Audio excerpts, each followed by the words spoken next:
In the previous class, we had discussed about the atoms, the symbol of the elements. So now we will discuss about the atomic mass, means how we will measure the mass of an atom. What is the mass of an atom? That is atomic mass.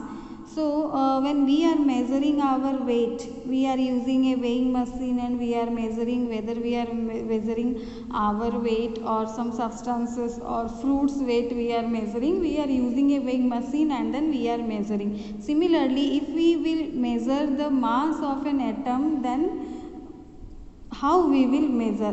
So when you are measuring, for example, when we are measuring, when you are seeing that you are going to a shop and you are measuring, they are comparing the two things.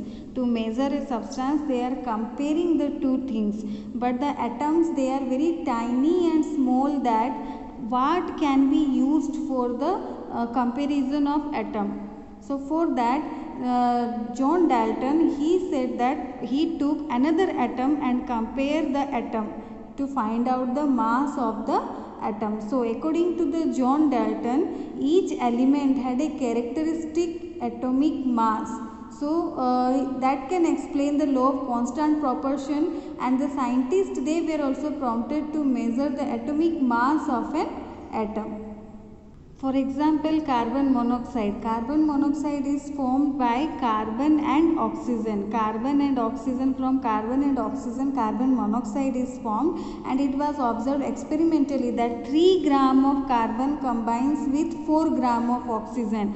3 gram of carbon and 4 gram of oxygen combines to give carbon monoxide. So in other words, we can say carbon combines with 4/3 times of its mass of oxygen. So when we are calculating like this, we will get the carbon as atomic mass 1.0 or oxygen as an atomic mass 1.33. So when the scientists, they developed the atomic masses, most of the masses they got in fractional form. Fraction means like A by B form. So A by B form, they got all the masses like in ratios they got. So it was more convenient to have these numbers as whole number or near to the whole number. So they wanted to be the taken as a whole number. They were taking hydrogen as standard unit initially. So when we are comparing two things, we are coming to know either this is bigger or this is bigger, or this is smaller or this is smaller.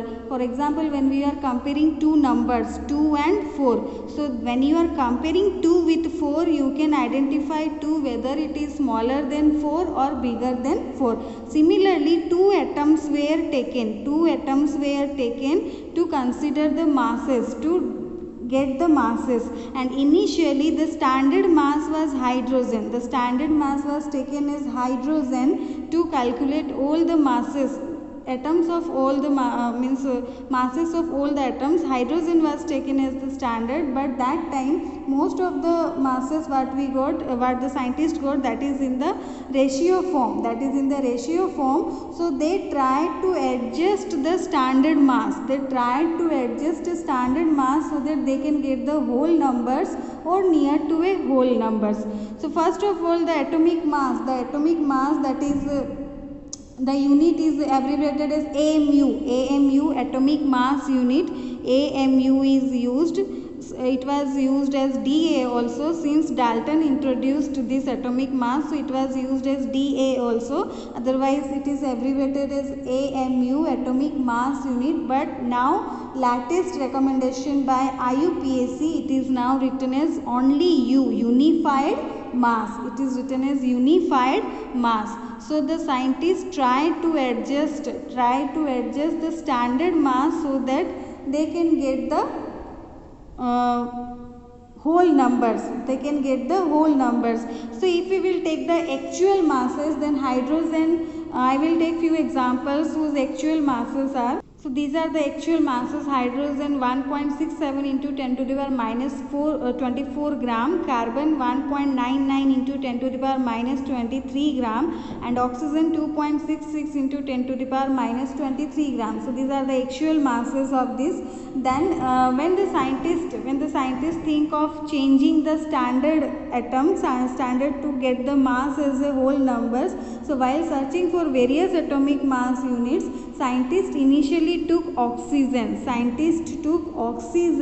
as the standard unit, because oxygen react with a large number of elements to form its oxides or the compounds.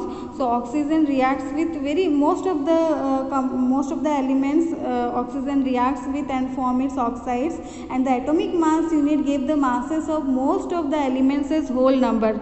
So using oxygen they got the value as whole number, and the most important thing is oxygen can react with a large number of elements to form oxides. However, in 1961 universally accepted atomic mass was carbon. So carbon was used as universally accepted mass unit. So now carbon is used as for measuring atomic masses. So one atomic mass unit is the mass unit equal to exactly 1/12 of the one atom of carbon. For example, 1/12 of the carbon we are taking. So I will tell you how we got the 1/12. Suppose this is a cake or watermelon we can take, and it is divided into 12 parts. So if we will take out this one part, then its mass will be 1/12 of the whole.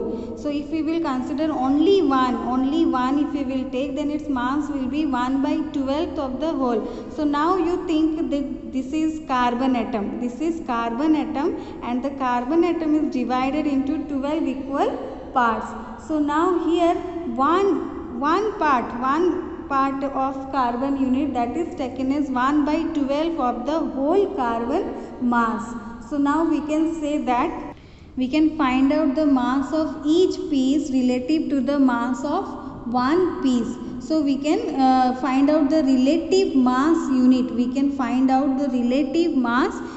From this. So suppose this is we will consider is as a fruit, and we will divide into, if suppose we will consider an example of fruit seller, then he will divide the fruit into 12 pieces, and according to the one piece, it is of 12 pieces, but he will find the mass of each fruit he is selling relative to the mass of the one piece. Similarly, now if we will consider this as carbon atom, so carbon atom is also divided into 12 halves or 12 pieces, 12 equal pieces, and one piece of carbon can be considered as 1/12 of the whole carbon atom. So now this is called the relative mass unit. So according to the relative atomic mass, the atom of an element is defined as the average mass of the atom as compared to the 1/12 of the mass of the carbon atom. So we can write as relative atomic mass.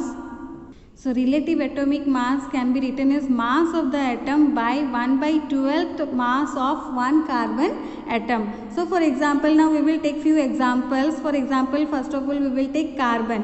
So carbon actual mass I have told you. So we will find out 1/12 mass of one carbon atom. So carbon mass is 1.99 into 10 to the power minus 23 gram. It is its actual mass.